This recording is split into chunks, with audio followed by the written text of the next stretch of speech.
এটা হলো ধান গাছ। এর থেকে যে চাল উৎপন্ন হয় তা মানুষ গ্রহণ করেন। আর এটা কি? এ হলো জংলি ঘাস। একবার ভেবে দেখুন, যদি এই জংলি ঘাস ধান গাছের আশেপাশে থাকে তাহলে কি হবে? ধান উৎপন্ন হতে পারবে? তা উৎকৃষ্ট হতে পারবে? আমরা কি তা গ্রহণ করতে পারবো? কখনোই নয়। এই জংলি ঘাস ধানকে নষ্ট করে দেবে, কিন্তু নিজে জীবিত থাকবে। এটাই হলো আজকের শিক্ষা। এই সংসারে যদি আপনি নীতির পথে চলতে চান, উচিত কর্ম করতে চান, সংসারকে সেবা করতে চান, তাহলে জংলি ঘাসের মতো ব্যক্তিদের থেকে সবসময় দূরে থাকতে হবে।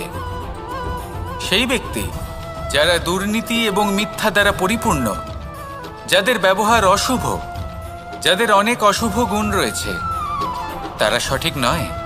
সেই সকল ব্যক্তি যাদের চরিত্র অত্যন্ত দুষ্ট হয়, তারা হয় শুভ চরিত্রের ব্যক্তিকে একদম নষ্ট করে দেয়, নয় নিজের মতো বানিয়ে তোলে। তাই যদি আপনি নীতির পথে চলতে চান, এই সংসারের জন্য শুভ কর্ম করতে চান, তাহলে সেই সঙ্গ লাভ করুন যে সঙ্গ জ্ঞানে পরিপূর্ণ, যাদের মধ্যে অনেক গুণ আছে, যাদের থেকে প্রতিদিন কিছু শিখতে পারবেন। এমন ব্যক্তির সাথে জীবন অতিবাহিত করুন। দুরাচারীদের থেকে দূরে থাকুন। তবেই এই মন প্রসন্ন হয়ে বলবে, রাধা রাধা। সূচের শেষে একটি ছিদ্র থাকে, যার দ্বারা আমরা এই সুতো পরাতে পারি।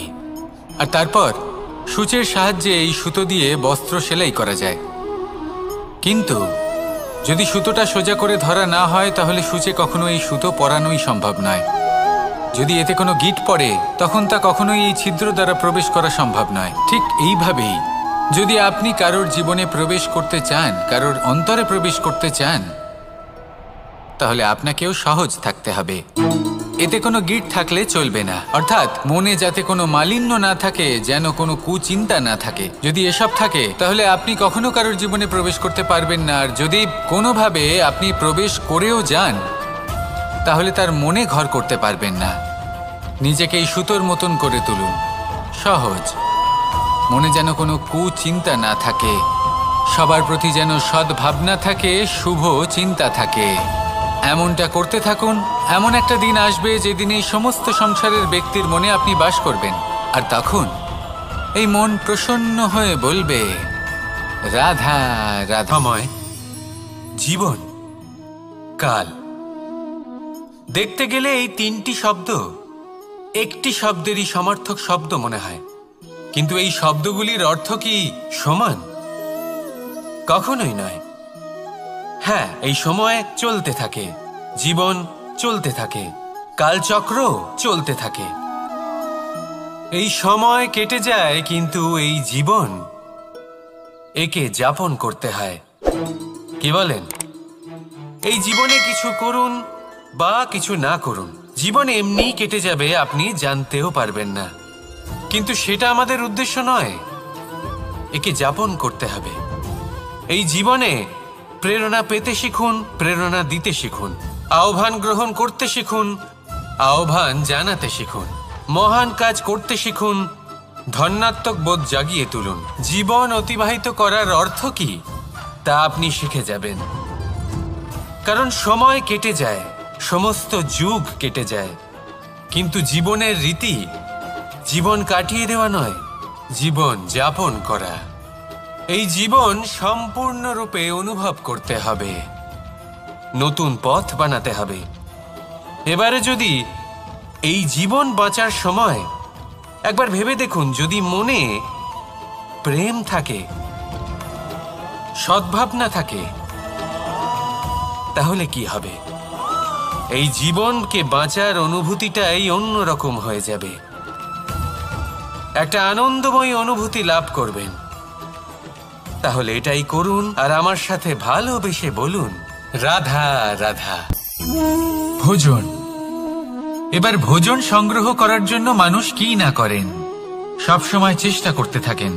ফসল উৎপাদনের জন্য অনেক পরিশ্রম করতে থাকেন, কিন্তু অনেক সময় অনেক পরিশ্রম করার পরেও ফসল ভালো উৎপাদন হয় না।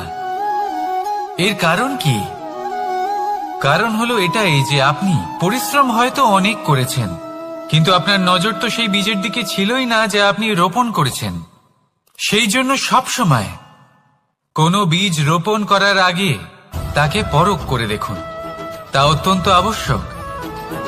আর সেইভাবেই যখনই কোনো কর্মের প্রশ্ন আসে, তাহলে সেখানে শুধুমাত্র পরিশ্রম যথেষ্ট নয়, সেই কাজের প্রতি আপনার কর্তব্য কি, আপনার উদ্দেশ্য কি, সেটা জানা হলো অত্যন্ত গুরুত্বপূর্ণ। তাই কর্ম করুন, কিন্তু সেই কর্মের প্রতি আপনার যা উদ্দেশ্য তার মাহাত্ম্য বুঝতে চেষ্টা করুন। তাহলে আসুন আমার সাথে ভালোবেসে বলুন, রাধা রাধা। ঋতু, এই সময় মন আনন্দে ভরে থাকে, এমন মনে হয় যেন আমরা আকাশে বিচরণ করতে চলে যাই, কিন্তু সেটা তো সম্ভব নয়। সেই জন্য হয়তো আমরা ঘুড়ি ওড়াই, এই ঘুড়িকে নিজেদের প্রতিরূপ মনে করে। এবার অনেক মানুষ আছেন যারা ঘুড়ি ওড়ান, কিন্তু এই কর্মের সারমর্ম কি সেটা কজন বুঝতে পারেন? আপনি এটা মনে করুন যে আপনি হলেন সেই ঘুড়ি, আর এই সুতো যিনি ধরে রয়েছেন তিনি হলেন পরমাত্মা। আর এই সুতো যেখান থেকে শুরু হয় সেই লাটাই হলো আমাদের কর্মচক্র। এবার আপনি নিজেই অনুমান করুন যে এই উড়ান কার ওপর নির্ভরশীল, পরমাত্মার ওপর আর আপনার কর্মের ওপর। যদি পরমাত্মা আপনার হাত ধরে থাকেন, আপনার সাথে থাকেন, যদি আপনি শুভ কর্ম করতে থাকেন, আপনি এই আকাশে উড়তে থাকবেন। কিন্তু কোথাও যদি পরমাত্মার সাথে এই বন্ধন ছিন্ন হয়, আপনার কর্মচক্র খারাপ হয়ে যায় বা থেমে যায়, তাহলে আপনার এই ঘুড়ি কেটে যাবে আর দূরে কোনো গাছের ডালে গিয়ে আটকে যাবে।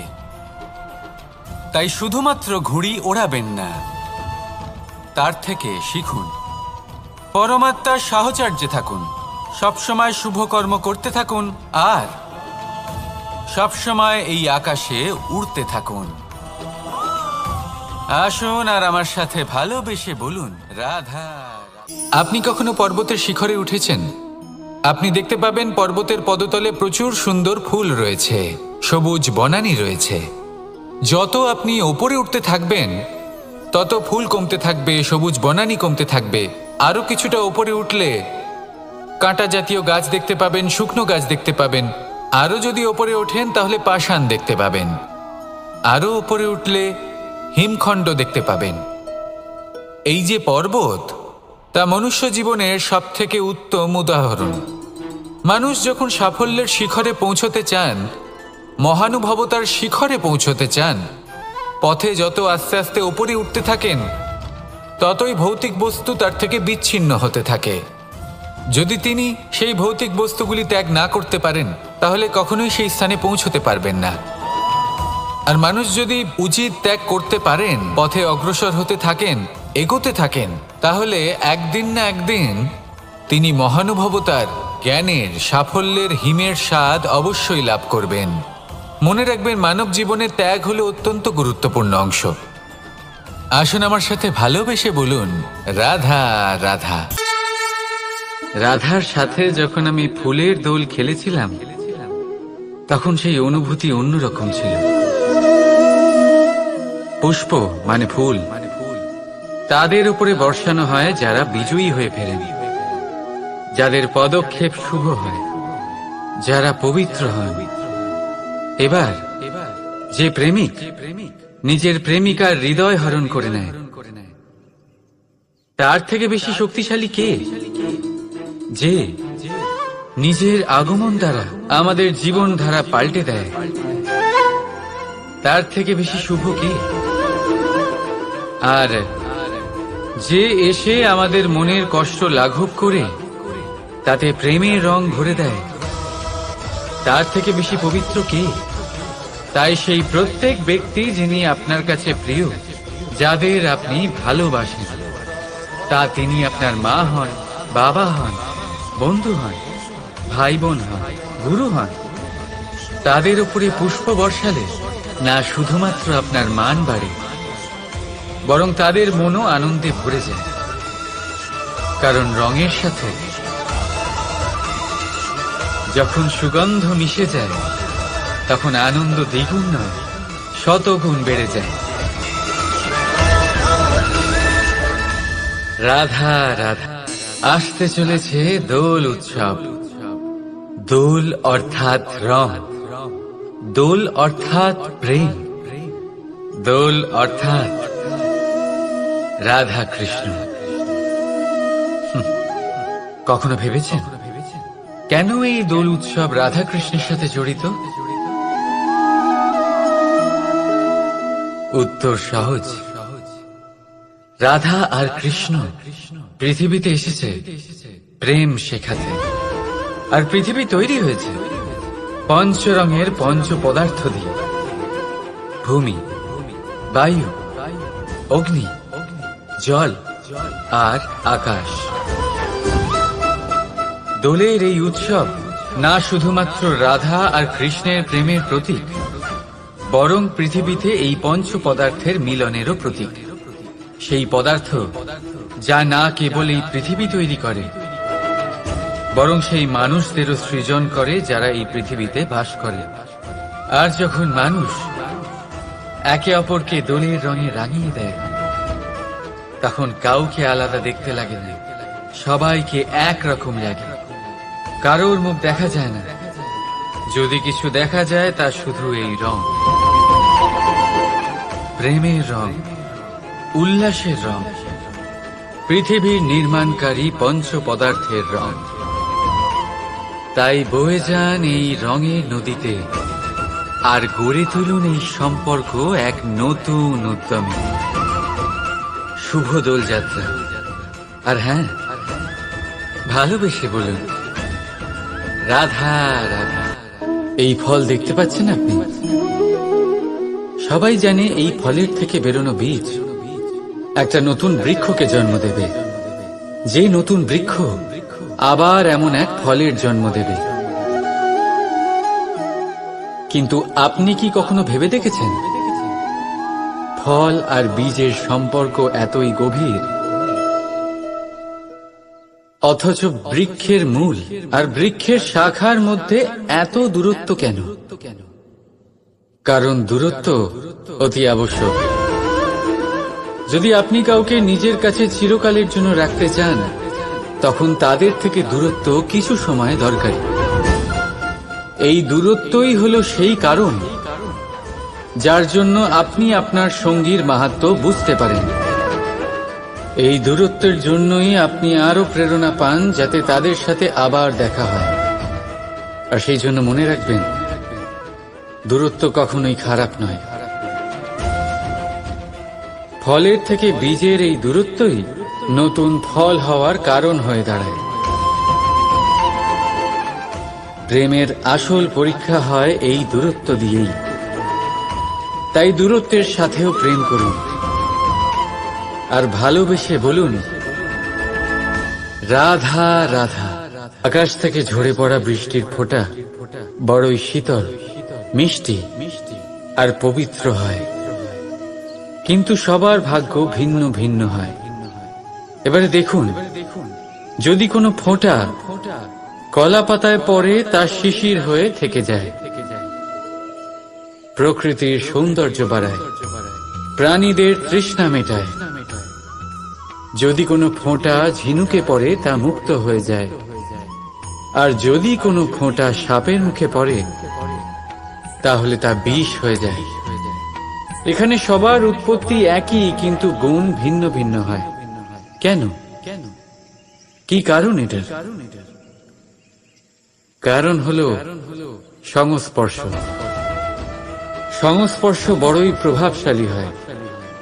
চাইলে সে আপনার উত্তরণ ঘটাতে পারে, আবার চাইলে আপনার পতনও ঘটাতে পারে। এবার বৃষ্টির ফোঁটা এটা চয়ন করতে পারে না যে তার সংস্পর্শ কি হবে, তার ভাগ্য কি হবে। কিন্তু আমরা তো মানুষ, আমরা তো আমাদের সঙ্গ বাছতে পারি। তাই ভাবনা চিন্তা করে নিজের সঙ্গ বাছুন। এই চয়ন কিন্তু আপনারই, আর এর পরিণামও আপনাকেই ভোগ করতে হবে। রাধা রাধা।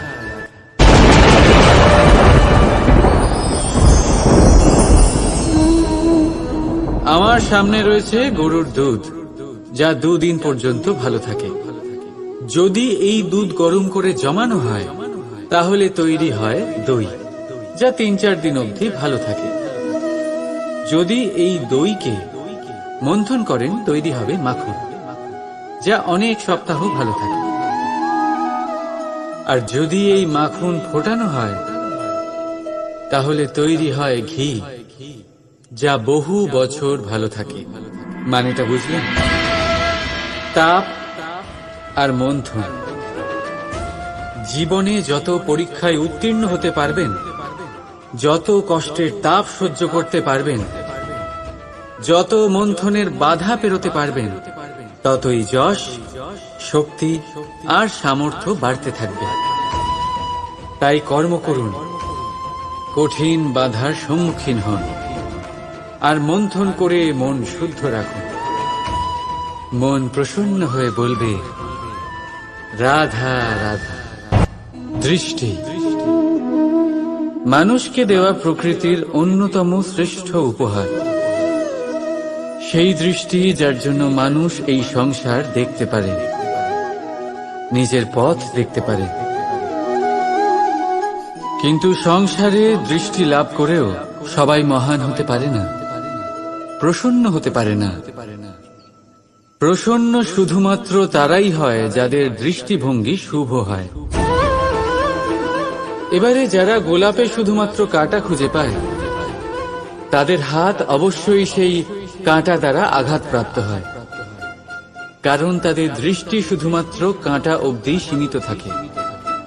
কিন্তু সুগন্ধ প্রস্তুতকারক পাপড়ি অবশ্যই খুঁজে বার করেন। কেন?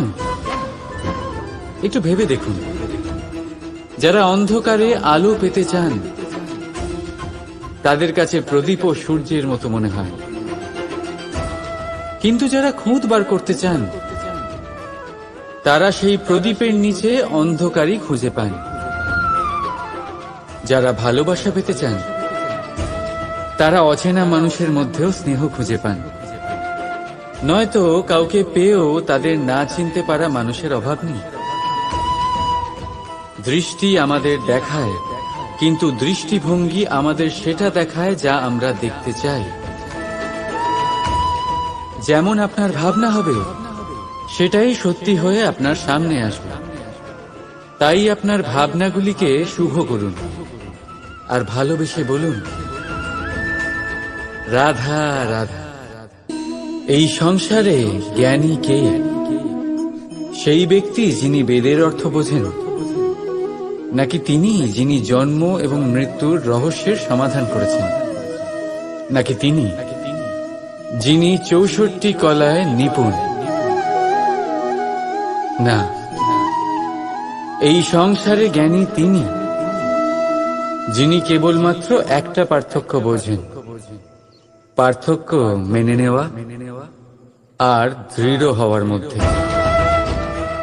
শব্দগুলি অত্যন্ত সরল, কিন্তু যদি মন দিয়ে ভেবে দেখেন তাহলে এর অর্থ অত্যন্ত গুরুত্বপূর্ণ।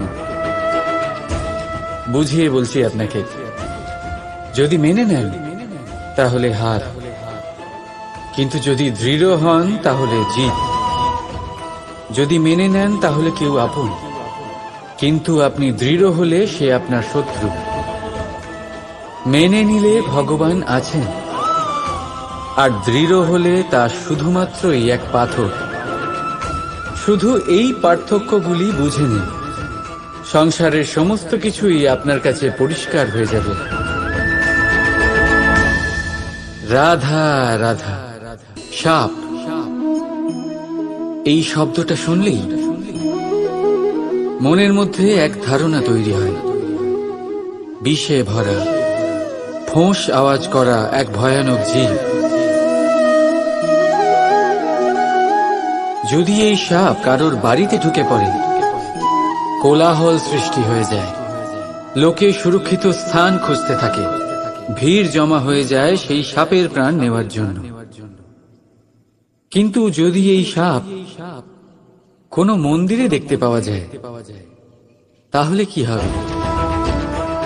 লোকে সেই সাপের সামনে নিজের মাথা নত করবেন, প্রার্থনা করবেন, হাত জোড় করবেন, দুধ খাওয়াবেন, তাকে শিবের আশীর্বাদ মনে করবেন। তাহলে এই বিষয়ে আপনার মতামত কি? ভাবুন, মানুষগুলো সেই একই ছিল, সাপও সেই একই। তাহলে পরিস্থিতিতে এত তফাৎ কেন? কোথাও সেই সাপের প্রাণ নেওয়া হচ্ছে, আবার কোথাও সেই সাপকে পুজো করা হচ্ছে। তফাতের কারণ হল সংস্পর্শ আর স্থান। যখন সেই সাপ শিবের সংস্পর্শে ছিল, মন্দিরের পবিত্র আবহাওয়াতে ছিল, তখন সে দেবতুল্য হয়ে উঠেছিল। নয়তো সে আমাদের কাছে শত্রুই ছিল, তাই না? তাই নিজের জীবনে সংস্পর্শ আর স্থানের চয়ন খুব ভেবেচিন্তে করুন, কারণ এই সংসার আপনার ব্যক্তিত্বের আন্দাজ আপনার সংস্পর্শ থেকেই করবে। আর হ্যাঁ, এখানে বিষয় ধনী বা গরিবের নয়, এখানে বিষয় হল সংস্কারী আর সদাচারীর সঙ্গে। সদাচারীর সঙ্গ সবসময় সম্মানের কারণ হয়। রাধা রাধা। জীবনে কখনো কখনো আপনি কি অর্জন করেছেন, তার থেকেও বেশি গুরুত্বপূর্ণ হলো এটা যে আপনি কি ত্যাগ করেছেন। কিন্তু কোন কোন বিষয়ে সাবধান থাকতে হবে তা মন দিয়ে শুনুন। জীবনে যখনই আপনি আপনার লক্ষ্য স্থির করবেন, তখন ভ্রম থেকে সাবধান থাকুন, কারণ তা আপনাকে লক্ষ্যভ্রষ্ট করে দিতে পারে। যখন যাত্রা করবেন, তখন আলস্য থেকে সাবধান থাকুন, কারণ সেটা আপনাকে আপনার যাত্রা পূরণ করতে দেবে না। যখনই ন্যায় করবেন, তখন বন্ধুদের থেকে সাবধান থাকুন, কারণ তারা আপনার ন্যায় করার ক্ষমতা দুর্বল করে দিতে পারে। যখনই সাফল্য লাভ করবেন, অহংকার থেকে সাবধান থাকুন, কারণ তা আপনার সাফল্য আপনার কাছে বেশি দিন ধরে রাখতে দেবে না। আর যখনই আপনি প্রেম করবেন, নিজের থেকে সাবধান থাকুন, কারণ আমি আপনাকে কখনো আমরা হতে দেবে না। রাধা রাধা। দৃষ্টি মানুষকে দেওয়া প্রকৃতির অন্যতম শ্রেষ্ঠ উপহার। সেই দৃষ্টি যার জন্য মানুষ এই সংসার দেখতে পারে, নিজের পথ দেখতে পারে। কিন্তু সংসারে দৃষ্টি লাভ করেও সবাই মহান হতে পারে না, প্রসন্ন হতে পারে না। প্রসন্ন শুধুমাত্র তারাই হয় যাদের দৃষ্টিভঙ্গি শুভ হয়। এবারে যারা গোলাপে শুধুমাত্র কাঁটা খুঁজে পায়, তাদের হাত অবশ্যই সেই কাঁটা দ্বারা আঘাতপ্রাপ্ত হয়, কারণ তাদের দৃষ্টি শুধুমাত্র কাঁটা অবধি সীমিত থাকে। কিন্তু সুগন্ধ প্রস্তুতকারক পাপড়ি অবশ্যই খুঁজে বার করেন। কেন? একটু ভেবে দেখুন। যারা অন্ধকারে আলো পেতে চান, তাদের কাছে প্রদীপ ও সূর্যের মতো মনে হয়। কিন্তু যারা খুঁত বার করতে চান, তারা সেই প্রদীপের নিচে অন্ধকারই খুঁজে পান। যারা ভালোবাসা পেতে চান, তারা অচেনা মানুষের মধ্যেও স্নেহ খুঁজে পান। নয়তো কাউকে পেয়েও তাদের না চিনতে পারা মানুষের অভাব নেই। দৃষ্টি আমাদের দেখায়, কিন্তু দৃষ্টিভঙ্গি আমাদের সেটা দেখায় যা আমরা দেখতে চাই। যেমন আপনার ভাবনা হবে, সেটাই সত্যি হয়ে আপনার সামনে আসবে। তাই আপনার ভাবনাগুলিকে শুভ করুন আর ভালোবেসে বলুন, রাধা রাধা। জীবনে কখনো কখনো আপনি কি অর্জন করেছেন, তার থেকেও বেশি গুরুত্বপূর্ণ হলো এটা যে আপনি কি ত্যাগ করেছেন। কিন্তু কোন কোন বিষয়ে সাবধান থাকতে হবে তা মন দিয়ে শুনুন। জীবনে যখনই আপনি আপনার লক্ষ্য স্থির করবেন, তখন ভ্রম থেকে সাবধান থাকুন, কারণ তা আপনাকে লক্ষ্যভ্রষ্ট করে দিতে পারে। যখন যাত্রা করবেন তখন আলস্য থেকে সাবধান থাকুন, কারণ সেটা আপনাকে আপনার যাত্রা পূরণ করতে দেবে না। যখনই ন্যায় করবেন তখন বন্ধুদের থেকে সাবধান থাকুন, কারণ তারা আপনার ন্যায় করার ক্ষমতা দুর্বল করে দিতে পারে। যখনই সাফল্য লাভ করবেন অহংকার থেকে সাবধান থাকুন, কারণ তা আপনার সাফল্য আপনার কাছে বেশি দিন ধরে রাখতে দেবে না। আর যখনই আপনি প্রেম করবেন নিজের থেকে সাবধান থাকুন, কারণ আমি আপনাকে কখনো আমরা হতে দেব না। রাধা রাধা। জীবনে আমরা আপনদের জন্য, আমাদের প্রিয়জনদের জন্য সর্বদা ভালো কিছু করতে চাই। ওদের খুশি করার জন্য অনেকবার ওদের উপহার দিই। আর উপহার দেওয়ার সময় একটা বিষয় মনে সর্বদা থাকে, সেই উপহার বিশেষ হওয়া উচিত, সেই উপহার সুন্দর হওয়া উচিত, মূল্যবান হওয়া উচিত, এমন উপহার হওয়া উচিত যা সব সময় তাদের মনে থেকে যায়। কিছু মানুষ বেছে নেন ভালো বস্ত্র, আবার কিছু মানুষ বেছে নেন দামি অলংকার। কিন্তু এটাই কি যথেষ্ট? আপনি নিজেই ভাবুন, যতই ভালো বস্ত্র হোক না কেন একটা সময়ের পরে তার রং ফিকে হয়ে যায়, খারাপ হয়ে যায়, ছিঁড়ে যায়। মূল্যবান অলংকারও কখনো না কখনো চুরি হয়ে যেতেই পারে। চিরকাল সেইগুলি সাথে থাকবে এমন নাও হতে পারে। তাহলে এমন কি দেওয়া যায় যা চিরকাল তাদের সাথে থাকবে? উত্তর হলো ভালো সময়। যদি আপনি কাউকে ভালো উপহার দিতে চান তাহলে তাদের সাথে ভালো সময় কাটান, কারণ যতই আপনি তাদের সাথে সময় কাটিয়ে নিন না কেন তা কখনো পুরনো হবে না। এটা সর্বদা মনে জীবিত থাকবে। আর সেই আনন্দের মুহূর্তগুলি কেউ তাদের থেকে না কেড়ে নিতে পারবে আর না চুরি করতে পারবে। তাই আনন্দের সাথে সময় কাটান আর ভালোবেসে বলুন রাধা রাধা। জীবনে সবাই অগ্রসর হতে চান, নিজের লক্ষ্যে পৌঁছতে চান, সাফল্য লাভ করতে চান, কিন্তু সবাই তা করতে পারেন না। তারপর সেই কারণ খোঁজার চেষ্টা করতে থাকেন যার জন্য তিনি অসফল হয়েছেন। তাতেও বেশিরভাগ মানুষ ভুল বাছাই করে ফেলেন। যদি আমি আপনাকে এই কথা বিস্তারিতভাবে বোঝাই তবে বিষয়টা অনেকটা এরকম। যদি আমার দাঁতে ব্যথা হয় তাহলে পেট ব্যথার আরোগ খেলে কোনো লাভ হবে না।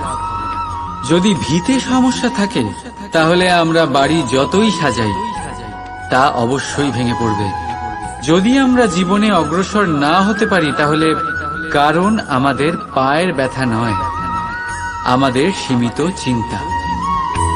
যদি আমরা আমাদের ভাগ্য, আমাদের ভবিষ্যৎ না লিখতে পারি তাহলে তার কারণ কিন্তু ভাঙা কলম নয়, অন্যের প্রতি ঈর্ষা।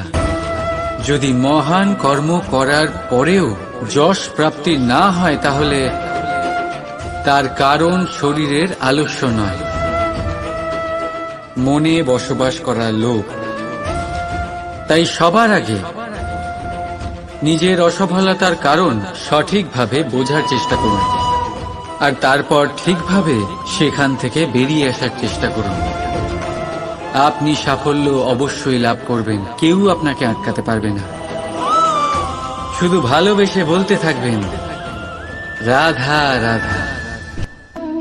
জীবনে আপনি যত অগ্রসর হতে থাকেন অনেক মানুষের সাথে আপনার দেখা হয়।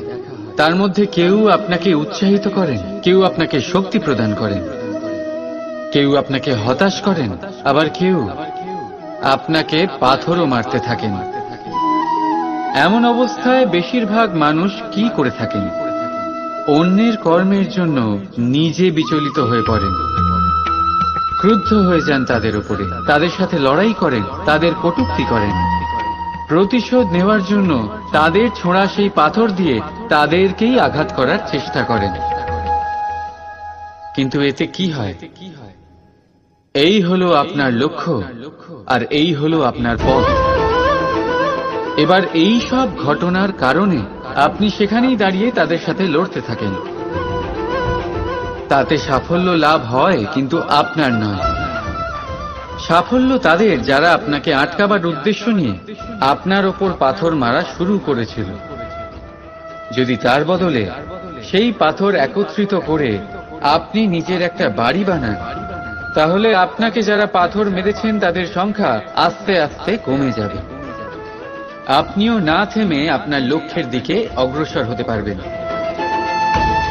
তাই তাদের সাথে লড়াই করে অযথা নিজের সময় নষ্ট করতে চান, নাকি মনস্থির করে নিজের লক্ষ্যের দিকে এগিয়ে যেতে চান? সিদ্ধান্ত আপনার। রাধা রাধা। এই পাত্রের গুরুত্ব আমরা নিজেদের জীবনে বেশ ভালোভাবেই জানি। গ্রীষ্মকালে এটা আমাদের তৃষ্ণা মেটায়, শীতল জলকে যেন অমৃতের মতো আমাদের কাছে পৌঁছে দেয়। কিন্তু এই পাত্র তৈরি কিভাবে হয়? আপনি কি এই প্রক্রিয়ার বিষয়ে জানেন? সবার আগে কুমোর নিজের পা দিয়ে মাটি পিষতে থাকে, সেটা মেশায়, আর তারপরে সেটা চাকার উপরে বসিয়ে ঘোরাতে থাকে। এরপর সেটার উপরে বাইরে থেকেও আকার দিতে থাকে, আর তার সঙ্গে ভেতর থেকেও সহায়তা করতে থাকে, যাতে এই কলসি ভেঙে না যায়। তারপর নিজের এই সৃষ্টি জ্বলন্ত উনুনে দেয় তার তাপে পোড়ানোর জন্য, আর তারপরেই শীতল জল দান করা এই পাত্র আমরা অর্জন করি।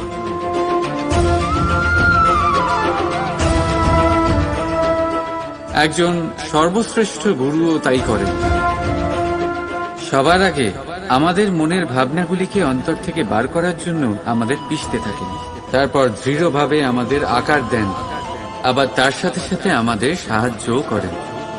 আর ঠিক তারপর পরীক্ষার অগ্নির সেই তাপে আমাদের ছেড়ে দেন পোড়ার জন্য, আর ঠিক সেইভাবেই আমাদের অস্তিত্ব তৈরি হয়।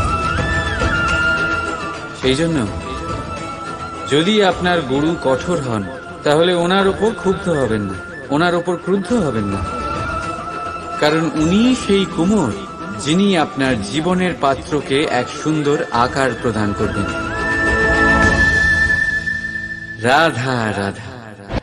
ক্রোধ মনের এমন এক অবস্থা যখন মানুষ তার মনের অবাধ্য হয়ে কাজ করে। লোভ মনের সেই অবস্থা যেখানে স্বার্থ করুণার থেকে আগে কাজ করতে থাকে। প্রতিশোধ যেখানে মানুষ অপরের থেকে বেশি নিজেই নিজের ক্ষতি করে খুশি হয়। আর হিংসা যেখানে মানুষ নিজের অস্তিত্বই হারিয়ে ফেলে, সে সম্পূর্ণ আলাদা হয়ে যায়। অপরদিকে আনন্দ সেই অনুভূতি যেখানে আত্মা শরীরের থেকে বেশি প্রসন্ন হয়। আর প্রেম সেই পরম অনুভূতি যেখানে আমাদের দুঃখ সবার মাঝে ভাগ হয়ে যায় আর সবার সুখ আমাদের মধ্যে মিশে যায়। তাই আপনি ক্রোধ, হিংসা, লোভ আর প্রতিশোধের আগুনে জ্বলবেন, নাকি আনন্দে থেকে প্রেমের সাথে এই জীবন উপভোগ করবেন? সিদ্ধান্ত আপনার, কারণ আমি আমার সিদ্ধান্ত আগেই নিয়ে নিয়েছি। রাধা রাধা। আসুন আজ আপনাকে আমি একটা গল্প শোনাই। একবার এক চক্ষুহীন মানুষ মন্দিরে গেল ঈশ্বরের দর্শন করার জন্য। এবারে যখন ওখানে উপস্থিত লোকেরা জানতে পারল যে এই ব্যক্তি চক্ষুহীন, তখন কিছু লোক তাকে উপহাস করতে শুরু করে দিল। যে ব্যক্তি সম্পূর্ণরূপে দৃষ্টিহীন, সে কি করতে এসেছে এখানে?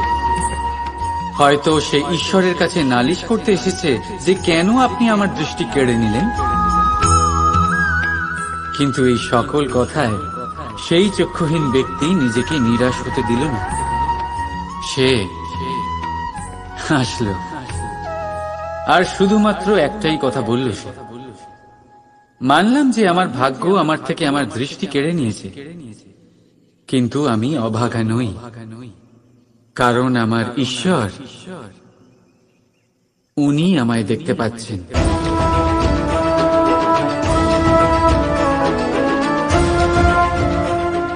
তাই মনে রাখবেন, দৃষ্টি নয় দৃষ্টিভঙ্গি আবশ্যক। যদি আপনার দৃষ্টিভঙ্গি শুভ হয়, তাহলে অশুভর মধ্যেও আপনি শুভ দেখতে পাবেন। আর মন প্রসন্ন হয়ে বলবে, রাধা রাধা। বর্ষার আকাশে আপনি একাধিকবার রামধনু দেখে থাকবেন, 7 রঙা, মন ভোলানো। প্রথম প্রশ্ন, এই সুন্দর রামধনু কিভাবে তৈরি হয়? এটা তৈরি হয় যখন বৃষ্টির জলের ফোঁটার মধ্যে দিয়ে আলো প্রবেশ করে সেই আলোর আসল 7টি রং বিচ্ছুরিত হয়, আর তখনই আমরা এই রামধনু দেখতে পাই। দ্বিতীয় প্রশ্ন, এই রামধনু বৃষ্টির জলের ফোঁটা দিয়ে কেন তৈরি হয়? কারণ হলো বিশুদ্ধতা। বৃষ্টির জলের ফোঁটা বিশুদ্ধ হয়, আকাশ থেকে ধরিত্রীর দিকে ঝরে পড়ে, কিন্তু নিজের জন্য নয়, ধরিত্রীর তৃষ্ণা মেটাতে। আর সেই জন্যই আলোর মতো গতিশীল তরঙ্গকে বিচ্ছুরিত করতে পারে সে, তার আসল স্বরূপ প্রকাশ করে। যদি আপনিও নিঃস্বার্থভাবে পরোপকার করেন, অন্যদের জন্য বাঁচেন, তাহলে বিশ্বাস করুন, কেউ আপনাকে কোনোদিন ঠকাতে পারবে না। বড় বড় প্রহার অসফল হয়ে যাবে যদি আপনার মনের মধ্যে প্রেমের শুদ্ধতা থাকে। রাধা রাধা, এটা কে না চেনে? এটা হলো রুটি। এটাই সেই কারণ যার জন্য মানুষ দিন রাত কঠোর পরিশ্রম করতে থাকে। দেখতে গেলে এই রুটি যদি এমনি পাওয়া যেত, তাহলে মানুষ হয়তো কোনো কাজই করত না, কোনো কষ্টই করত না, জীবনে কোনো পরিশ্রমই করত না। তবে একটা কথা অবশ্যই ঠিক, যে রুটি শুধুমাত্র খিদে মেটায় না, আমাদের জীবনে বড় বড় শিক্ষা দিয়ে যায়। এবার একটু ভেবে দেখুন, রুটি আপনার তখনই সুস্বাদু লাগবে, এই রুটি আপনার স্বাস্থ্যের জন্য ভালো তখনই হবে, যখন এটা দুদিক থেকেই ভালো করে সেঁকা হবে, তাই না?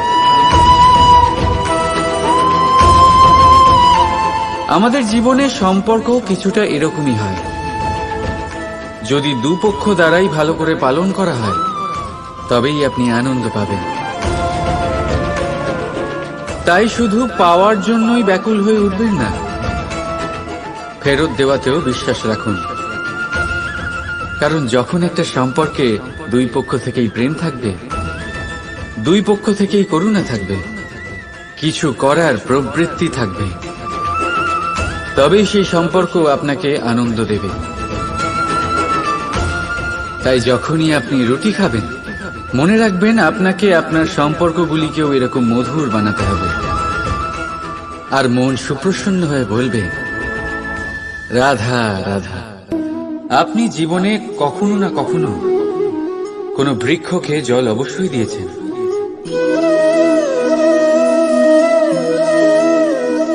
কখনো মনে এই প্রশ্ন জাগেনি যে আমরা বৃক্ষের পাতায়, ফুলে, ডালে, সেগুলোকে তো আমরা কখনো জল দিই না, তাও তাদের কাছে জল কি করে পৌঁছয়? তাও কিভাবে তারা জীবিত থাকে? আপনি বলবেন, এ তো সহজ ব্যাপার, এই কেমন প্রশ্ন করছেন আপনি? গোড়ায় জল দিলে তা বৃক্ষের প্রতি অংশে অবশ্যই পৌঁছবে, তাই না?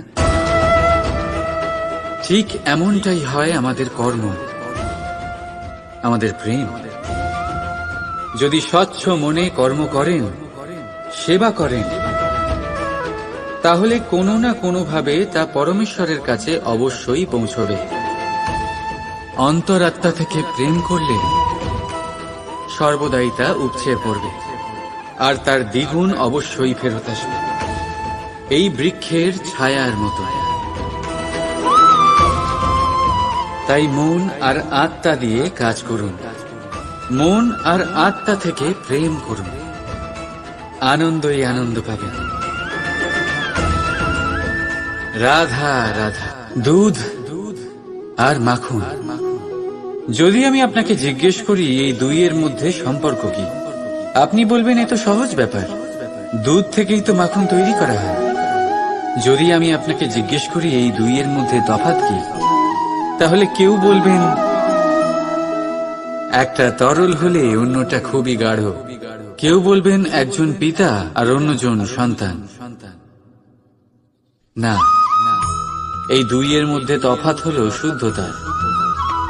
মাখন দুধের থেকে অনেক বেশি শুদ্ধ। এই বিষয়টা কিছুটা এইভাবে বোঝা যেতে পারে। যদি কোনো পোকা এসে সেই পাত্রে পড়ে যেখানে দুধ আছে, আপনি কি করেন? আপনি সেই দুধ ফেলে দেন। কিন্তু যদি কোনো পোকা এসে সেই পাত্রে পড়ে যেখানে মাখন আছে, তখন আপনি কি করেন? আপনি সেই পোকা বের করে ফেলে দেন। সেই পোকা নোংরা, সেই পোকা দূষিত। আর যদি আমাদের মন তরল হয়, তাহলে এই পোকা আমাদের মন দূষিত করে দেবে, তা নোংরা করে দেবে। কিন্তু যদি আমাদের মন মাখনের মতো শুদ্ধ হয়, তাহলে কুচিন্তা আপনা থেকেই চলে যাবে। তাই মনে রাখবেন, এই সংসারে পোকা অবশ্যই থাকবে। আপনি দুধ হবেন নাকি মাখন, সিদ্ধান্ত আপনার। রাধা রাধা।